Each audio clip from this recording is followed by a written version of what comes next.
Vamos lá que nesse vídeo eu vou responder algumas dúvidas deixadas nos comentários aqui no canal, de forma a gente aprimorar o nosso processo de análise, entrando em alguns detalhes importantes para você também conduzir a melhor escolha de ação para sua carteira de investimentos, sempre com foco no longo prazo, tá? Então nosso canal ele tem essa disciplina de trabalhar com viés previdenciário, buscar ações que tragam sim uma boa taxa de retorno e que estejam também descontadas. E aqui nesse vídeo nós vamos bater 5 pontos principais. Primeiro deles, vamos falar um pouco sobre o endividamento da CEMIG. Será que isso pode se traduzir numa leve redução dos dividendos? Segundo ponto, investir na CEMIG para aproveitar uma possível bonificação a ser realizada em 2025. Terceiro ponto, ter ações mais Tesouro IPCA pode ser uma boa para o investidor de longo prazo? Quarto ponto, só vale a pena investir em ação com ROI elevado? Retorno sobre o patrimônio líquido é importante, é uma métrica que você tem que avaliar sim, mas será que essa seria a métrica principal? Quinto e último ponto, vamos falar um pouco sobre Sanepar e a sua péssima política de dividendos. Será que isso não poderia mudar a médio prazo? Vou mostrar para vocês alguns gatilhos que poderia trazer sim uma melhor disciplina na distribuição de proventos para essa empresa. Lembrando que nada nesse vídeo se trata de uma recomendação de investimentos, vamos trazer na verdade informação relevante para melhorar o seu processo de análise, evitando que você cometa erros com a sua seleção de ações para investir a longo prazo. Se eu te ajudar de alguma forma, me dá aquela moral, se inscrevendo aqui no canal, deixando um comentário e também, por favor pessoal, deixem um follow lá no Instagram do canal onde eu estou gerando conteúdo diário. Quando batermos 1000 seguidores, eu vou abrir a caixa de perguntas também para tirar a dúvida de vocês por lá. Começando pela pergunta do CMM. Machado, com a previsão de alto endividamento da CEMIG, quer dizer que os dividendos irão diminuir? Se for isso, o preço teto irá baixar? Vamos lá, primeira dica de ouro aqui. Muitas vezes o suprassumo da análise de ações está escondido aqui no site de RI da empresa, onde ela traz diversos fatos relevantes, comunicados ao mercado. Então, lendo esses documentos, você consegue ter uma perspectiva do que nós temos pela frente para o investimento nessas ações. Então, o ideal é que você venha pelo menos uma vez ao mês aqui e dê uma olhada nos principais fatos relevantes para tentar entender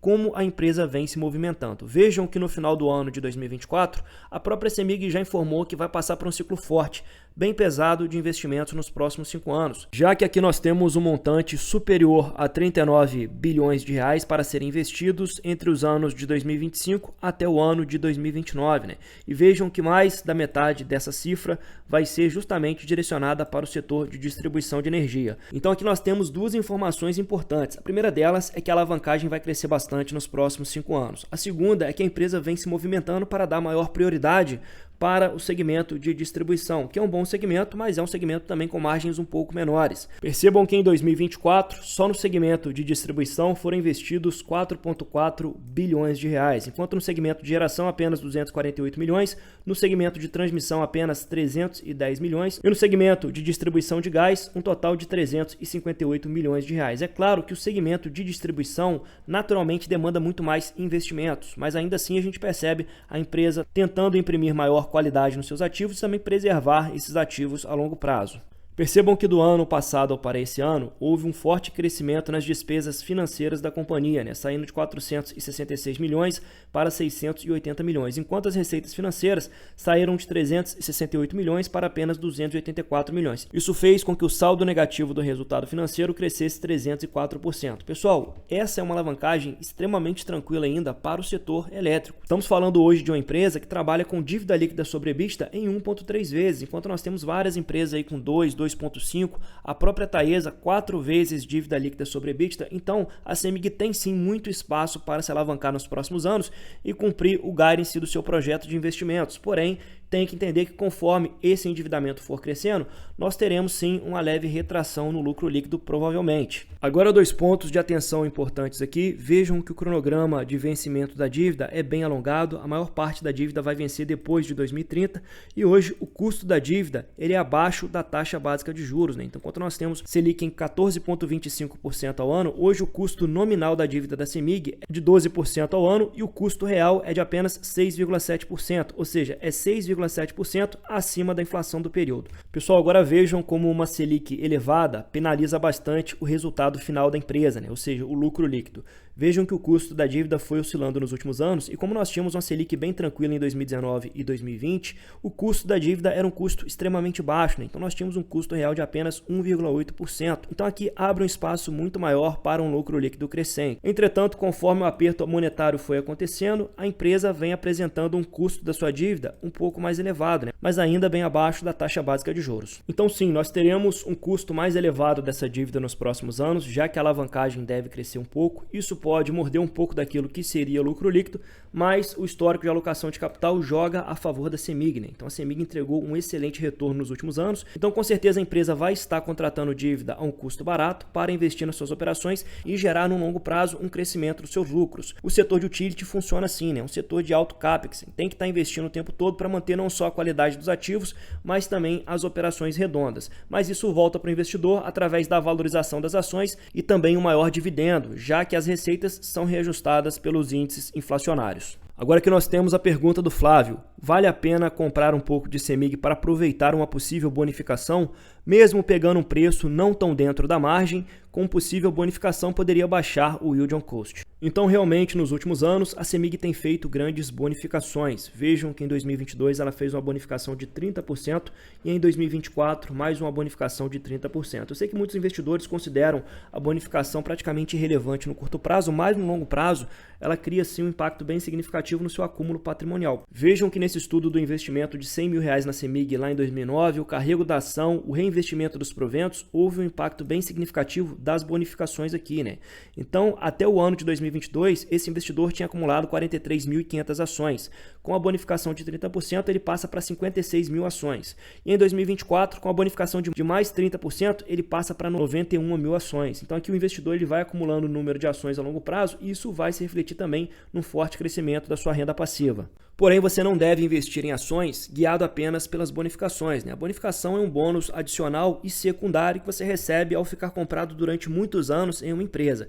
Você deve se guiar principalmente pelos indicadores fundamentalistas e pela perspectiva de resultados à frente, né? Então você acredita que o lucro da CEMIG vai continuar estável, vai crescer ou vai diminuir um pouco? Com base nisso que a gente vai ajustar o nosso preço teto. Agora nós temos a pergunta de mais um inscrito: se mantivéssemos a compra de ações e Tesouro IPCA no momento, seria uma boa? Pessoal, não dá para negar que o Tesouro IPCA+, está com excelente taxa de retorno, te entregando aqui a inflação do período mais 7,7%. Então é um ganho real de 7,7%. Isso protege bastante o seu patrimônio das flutuações inflacionárias a longo prazo. Então sim, é uma boa opção, principalmente para o pessoal mais velho, né, que quer ter uma carteira mais diversificada. Para o pessoal mais novo, é interessante dar uma importância maior para o mercado de ações, porque no longuíssimo prazo, a tendência é que se você compra uma ação muito boa a um preço descontado, consegue sim uma taxa de retorno muito superior aos títulos públicos, considerando o reinvestimento dos dividendos, a recompra de ações por parte da companhia, as bonificações. Então todos esses fatores de remuneração vão fazer realmente aqui um crescimento exponencial do seu patrimônio. Lembrando também que os títulos públicos eles têm um vencimento, então você vai ter que inevitavelmente pagar imposto de renda. Com ações de dividendos você consegue contornar essa dinâmica, né? Já que você não vai vender o principal e vai usufruir através do fluxo de renda passiva, que cresce bastante no longo prazo. Então, a depender do seu perfil de risco, dá sim para ter títulos públicos mais ações numa carteira de investimentos de longo prazo.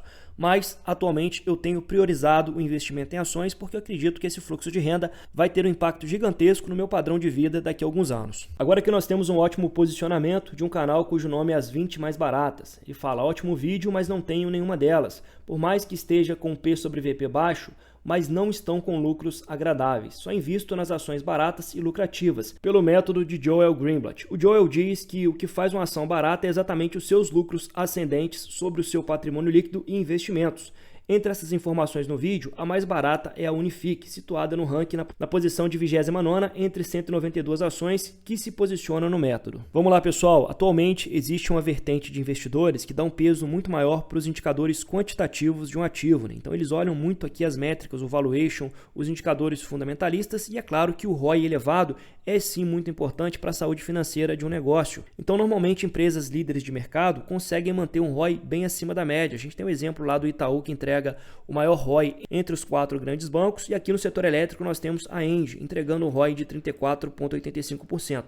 Porém, como uma parcela significativa do mercado sabe fazer contas, obviamente eles acabam precificando também essa qualidade, essa rentabilidade acima da média aqui no preço sobre valor patrimonial. Então vejam que hoje o valor patrimonial da Engie é algo na casa dos R$ 15,05 e hoje você paga R$ 39,00 para ser sócio da empresa. E por que isso acontece? Justamente devido aos seus elevados indicadores de eficiência e também de rentabilidade, né? Então aqui você paga 2,6 vezes o patrimônio líquido do ativo. Vejam que ainda assim a empresa está bem abaixo da sua média histórica, já que historicamente o mercado paga algo na faixa de 3,7 vezes o patrimônio líquido da empresa. Então a Engie poderia estar descontada de acordo com seus múltiplos históricos. Porém, esse não é o único fator que tem que ser avaliado, né? Então eu gosto de casar tanto a análise qualitativa com a análise quantitativa e olhar também para o valuation.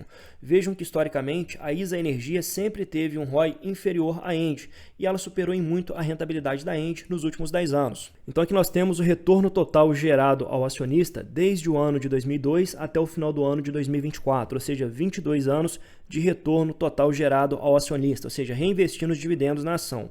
E vejam que aqui a Transmissão Paulista, que sempre teve um ROI relativamente mais baixo que a Engie, entregou um retorno total de 10.000%, né? Então quando você acerta uma empresa dessa na sua carteira, é algo que acelera muito a sua liberdade, a sua tranquilidade financeira lá na frente. A Sanepar, que também é uma empresa de ROI historicamente baixo, entregou um retorno total de 3.500%. A Engie, um retorno de 1.900%, ainda um retorno bem acima do CDI, mas entre as três foi a empresa que retornou menos. Por quê? Porque historicamente ela sempre foi bem precificada pelo mercado devido aos seus indicadores de qualidade. Então, qual que é o pulo do gato aqui? É casar não só uma rentabilidade adequada, como também um valuation descontado, né? Então o preço importa, principalmente se você vai comprar uma quantidade maior de ações, né? Isso causa um impacto significativo no seu yield on cost. E se você ganha mais dividendos, você aporta mais e faz a bola de neve girar muito mais rápido a seu favor. Agora, qual que é a grande sacada do investimento em ações? Quando você consegue encontrar uma assimetria, ou seja, uma empresa negociada a um múltiplo relativamente baixo frente ao retorno que ela vem entregando, né? Então, no caso das ações da Unifique, ela vem trabalhando com um ROI bastante elevado, né? O retorno sobre o patrimônio líquido de 23%. Na verdade, fazendo o cálculo aqui com o lucro anualizado, né, já que em 2024 ela entregou 367 milhões de reais de lucro líquido e hoje a empresa tem um patrimônio líquido de 1,1 bilhões de reais. Né? Então aqui nós temos um retorno sobre o patrimônio líquido na faixa de 30%, um ROI realmente muito elevado. E, além disso, um forte crescimento de receitas e lucros nos últimos 5 anos. Então me parece que, considerando não só os indicadores de rentabilidade, mas também o valuation, né, já que a empresa hoje negocia a um preço-lucro de 4,8 vezes, um EV/EBITDA de 2,95 e entregando ainda crescimento contínuo dos seus números quando a gente fala de receita, EBITDA e lucro líquido, me parece sim que é uma empresa bem descontada com boas perspectivas de valorização a longo prazo. Lembrando que todo investimento tem um risco e o que a gente está olhando aqui é basicamente os indicadores quantitativos, né? Você tem que olhar também os indicadores qualitativos e tentar entender por que faria sentido carregar uma empresa como a Unifique na sua carteira de investimentos numa janela de 10 anos, o que ela pode oferecer para você. Então são perguntas-chave que você tem que responder antes de trazer uma nova ação para sua carteira. Agora vamos falar de uma empresa que alguns amam, outros odeiam. Eu particularmente considero uma empresa excepcional para o investimento a longo prazo porque o setor é muito defensivo. Então a Sanepar vai tancar o que vier pela frente nos próximos 20 anos. O estado do Paraná continuará consumindo água potável e demandando serviço de saneamento básico. E como a empresa tem um operacional muito redondo, ela trabalha com margens muito elevadas. Então aqui a gente já percebe que a empresa sabe o que está fazendo, entregando um crescimento consistente de receitas e lucros há mais de 20 anos. Mas nós temos alguns comentários sobre a empresa. Então o Ademilson falou: parei de comprar, a Sanepar pode ser boa, porém não cresce por causa da política de dividendos que é horrível. Uma economia porca que trava o crescimento da empresa, estou esperando o IPO da Egea, aí vendo Sanepar de olhos fechados. Ou seja, vai comprar empresa no IPO, vai pagar 4 vezes o valor patrimonial, né? Não cresce por causa da política de dividendos. Outro comentário do Paulo Sérgio na comparação da Copasa e Sanepar: Machado, ambas empresas de qualidade, gostaria muito de poder ver essa política de dividendos da Sanepar mudar, sem que a mesma perca as diretrizes e o crescimento que vem obtendo ao longo do tempo. Será que o pequeno investidor pode aguardar um futuro promissor nessa empresa em termos de dividendo? Então aqui nós temos um comentário um pouco mais racional e vou mostrar para você um gatilho que poderia sim destravar um aumento nos proventos da Sanepar. Agora o pessoal que anda reclamando dos dividendos da Sanepar provavelmente são investidores novatos no mercado de renda variável, já que quem está mais tempo sabe que a Sanepar deu uma excelente janela de oportunidade desde o ano de 2021 até o início do ano de 2023, flutuando nessa casa de R$ 3,50 a R$ 4,00, né? Então quem quis comprar uma excelente empresa pagando muito barato, conseguiu ao longo de mais de 3 anos, né? Então vejam que aqui o investidor foi acumulando, entendendo os fundamentos da ação e trabalhando com carrego a longo prazo. Então vamos considerar que esse investidor nem cravou o fundo do poço, né? Então ele está com preço médio aqui de R$ 3,90 porque ele comprou no R$ 3,50, R$ 3,60, R$ 4,00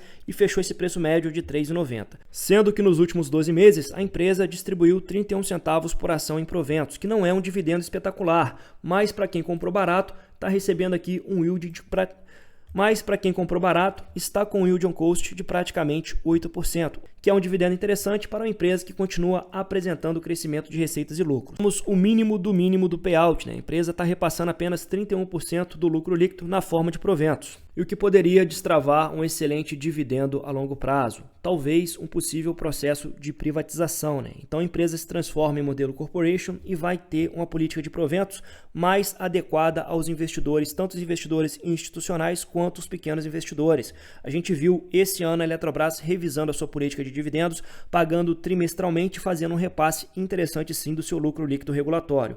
Pessoal, lembrando que nada aqui é certeza, né? Até porque a questão da privatização depende muito de vontade política, mas é algo que a gente poderia contar numa janela de mais longo prazo. A gente vê esse movimento acontecendo entre as estatais dos estados do Paraná, de Minas Gerais, de São Paulo, então é uma tendência que vem acontecendo junto às empresas públicas. Então podemos esperar que no longuíssimo prazo aconteça sim um processo de privatização. E vejam que aqui você já está comprando a empresa que está na sua característica mais negativa, ou seja, uma empresa tocada pelo Estado que tem o payout mínimo do lucro líquido. Então a empresa só tem espaço para melhorar daqui para frente, né? Pegando uma gestão corporation mais alinhada com os interesses do pequeno investidor e que poderia aumentar o seu payout. E vejam que desde que a empresa continue crescendo seus lucros, isso pode sim se traduzir numa renda passiva muito interessante lá na frente. Mas o mercado de renda variável só traz privilégio para quem tem paciência, né? Então a ferramenta crucial para você se dar bem no investimento a longo prazo é ser paciente. Vejam que o investidor ficou praticamente 3 anos de lado aqui, sofrendo, comprando ações, sem ver um dividendo tão atrativo e sem ver valorização também. E do nada as ações da Sanepar explodiram nos últimos 2 anos. Então quem comprou no fundo está com excelente retorno, não só na valorização, mas também com um yield on cost interessante. Então para a galera que está começando agora da Bolsa, não pode ter visão de curto prazo, visão imediatista. Isso vai atrapalhar o seu processo de análise e talvez fazer até mesmo com que você cometa erros com seus investimentos. Diariamente vou estar trazendo conteúdo aqui e lá na nossa página do Instagram, abordando as principais informações do mercado, trazendo algumas microanálises e em breve estarei também abrindo a caixinha de perguntas. Vou deixar o link do nosso Instagram aqui na descrição do vídeo, peço que vocês fortaleçam o nosso trabalho por lá também. Muito obrigado para vocês que ficaram comigo até aqui e até o próximo vídeo.